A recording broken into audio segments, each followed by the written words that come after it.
سن 5 ہجری میں قریش اور ان کے اتحادیوں کو یہ گوارا نہ تھا کہ اسلام مزید مضبوط ہو۔ بدر اور احد کی جنگوں کے بعد بھی ان کا حسد اور دشمنی کم نہ ہوئی۔ ایک زبردست حملے کی تیاری شروع ہوئی۔ قریش کے سرداروں نے یہودی قبیلے اور بنو نذیر اور بنو قریظہ سے ساز باز کی۔ وہ ایک عظیم لشکر لے کر مدینہ کو ختم کرنا چاہتے تھے۔ تقریباً 10,000 کا لشکر تیار کیا گیا، جو اس وقت کی عرب دنیا میں سب سے بڑا لشکر تھا۔ جب نبی کریم صلی اللہ علیہ وسلم کو دشمن کی یلغار کی خبر ملی تو مدینہ کے دفاع کے لیے صحابہ کرام سے مشورہ کیا۔ حضرت سلمان فارسی رضی اللہ تعالیٰ عنہ، جو فارس کے جنگی تجربے کے ماہر تھے، نے انقلابی تجویز دی۔ مدینہ کے کمزور حصے پر ایک وسیع اور گہری خندق کھودی جائے۔ عرب میں اس طریقے سے کبھی کسی نے جنگ نہیں لڑی تھی، لیکن یہ حکمت کا ایک نیا باب تھا۔ نبی کریم صلی اللہ علیہ وسلم نے خود صحابہ کے ساتھ مل کر خندق کھودی۔ شدید سردی اور بھوک کے عالم میں صحابہ رضی اللہ تعالیٰ عنہ مسلسل محنت کرتے رہے۔ بعض اوقات پیٹ پر پتھر باندھ کر کھدائی کی جاتی، مگر کسی کے قدم نہ ڈگمگائے۔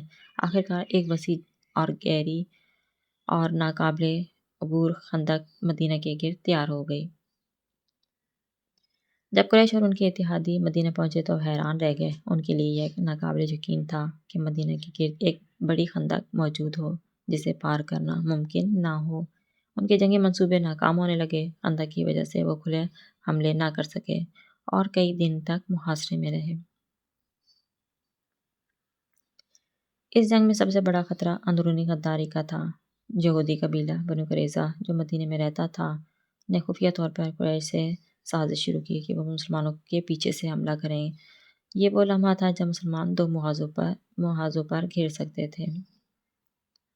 رسول اللہ صلی اللہ علیہ وسلم کو جب اس سازش کی خبر ملی تو فوراً حضرت سعد بن معاذ رضی اللہ عنہ کو بھیجا کہ وہ تحقیق کریں۔ یہودی غداری کر چکے تھے، مدینہ کے اندر خطرہ بڑھ چکا تھا، مگر نبی کریم صلی اللہ علیہ وسلم نے حکمت اور تدبیر سے حالات قابو میں رکھے۔